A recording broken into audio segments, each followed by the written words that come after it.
Hi, I'm Allison Anderson, and we're here to flip a house.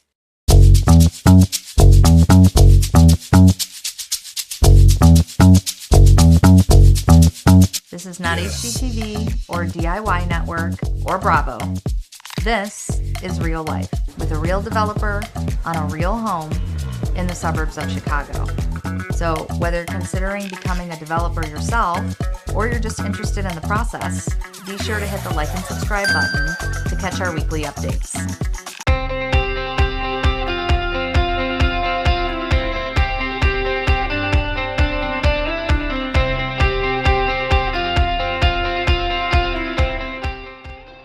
So a little background about me. I'm the founder and CEO of Integral Builders. For the last 13 years, we've been a custom home builder on architecturally led projects in the luxury markets. So that's where we are building custom homes for residential clients.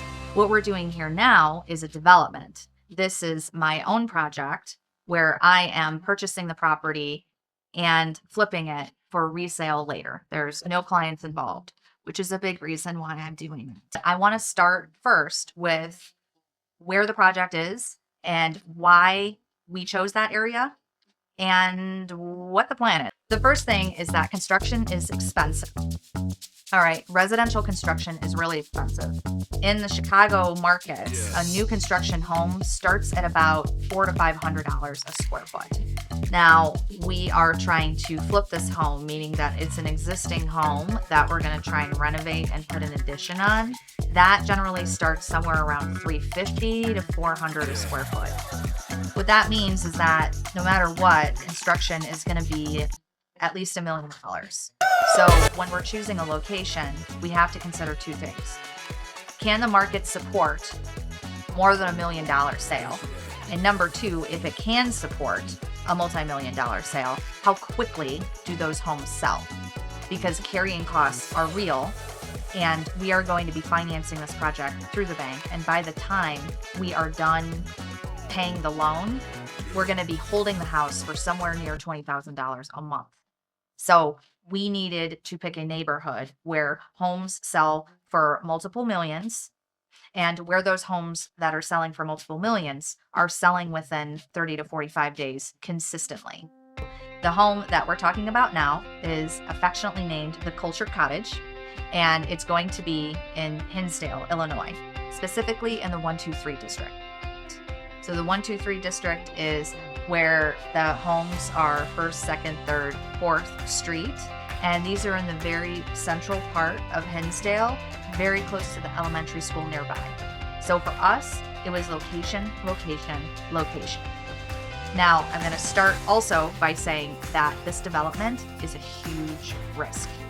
It's a calculated risk, but it's a big one because the existing home was on the market for $550,000. And this home was tiny and dilapidated and had water issues in the basement. The issue is that there was nothing else on the market. And at some point, after you're looking and looking and looking, as a developer, you just have to rip off the Band-Aid, cross your fingers, try and make good decisions and move forward because time is money. And the longer you take to start your next project, the more money you're losing regardless. We purchased this property. We were told by several brokers in the neighborhood that it was a terrible idea, but I'm someone that sometimes really loves a really terrible idea. We bought this lot. The lot is smaller than our competition in the area. It's a corner lot, but because of the way that the home is situated, we are constrained by zoning. So what that means is that the zoning will only allow us to build a home that's about 2,800 square feet. And the homes that we're competing with are well over 3,000 square feet. Yet we still need to be able to sell this home for the same price as those homes, which are on bigger lots and have more building square footage. You see my problem? So this is a big feat of design architecture. And also, I don't want to call it street smart, but I'll call it client smart. My background in custom building, I think, helps with this type of scenario because the reality is that people think that if they buy more square footage, then they have a fancier house. And I really disagree with that notion because a lot of square footage usually equates to a lot of dead space. And I think that a lot of the developments that are being built, especially in areas like Hinsdale, what I call a cardboard castle.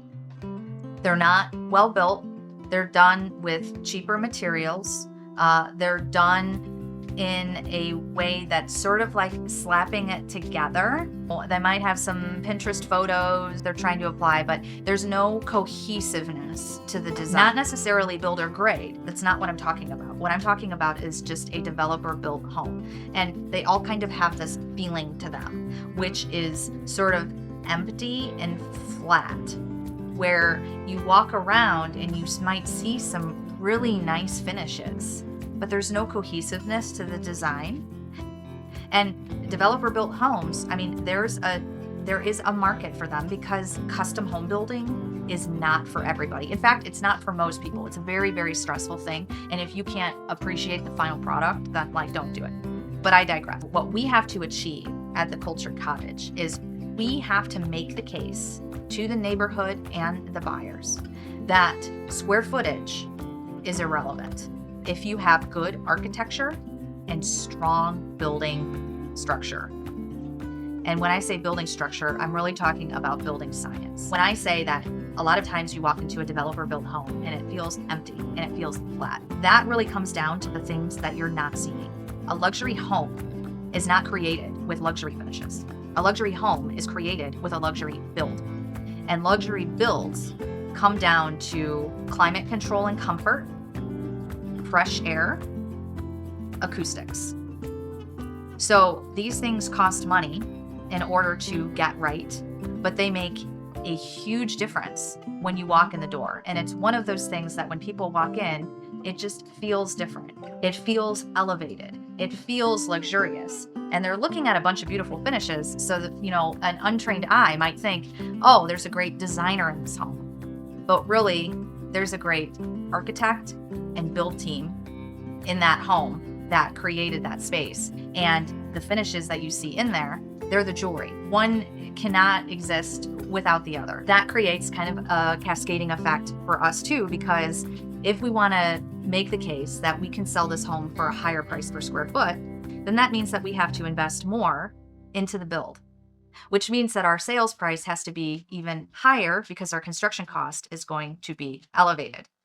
So this is going to be the balance that we have to continue to address and assess as this goes. I know this isn't going to be an easy build, and I don't like the water in the basement.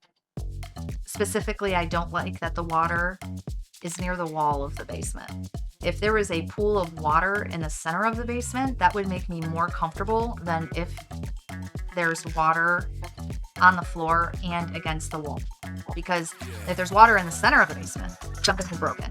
We can demo the slab and we're gonna find out whatever's going on down there, and probably a new slab with some drainage piping is gonna fix it. But when we see water in the wall, that means that it could be coming from outside the house. That could mean that it's a grading issue. Another consideration is that this home is in a flood zone. It's a flood hazard zone. And if you're thinking I'm crazy for purchasing this house, I mean, you're probably right. The house was listed for $550,000. We were able to negotiate them down to $530,000. We're estimating architectural and engineering fees to be about $150,000. We've set construction cost at $1 million and FF&E or finishes at 10% of construction cost, which is about $100,000. This brings our total to $1.78 million. Now, I cannot emphasize enough how aggressive that construction cost is. The architecture and interiors teams, they also know how aggressive that budget is. And so we're going to have to be really, really careful on what we're doing because we can very easily exceed that amount, especially with a house that has water issues. So again, this is a calculated risk, and we know that this is going to be a collaborative process. And so just like anything, your team is everything. So we're at our first week of construction, doing the excavation of the foundation to figure out where that water is coming from, and it didn't take long for us to find it. Here it is.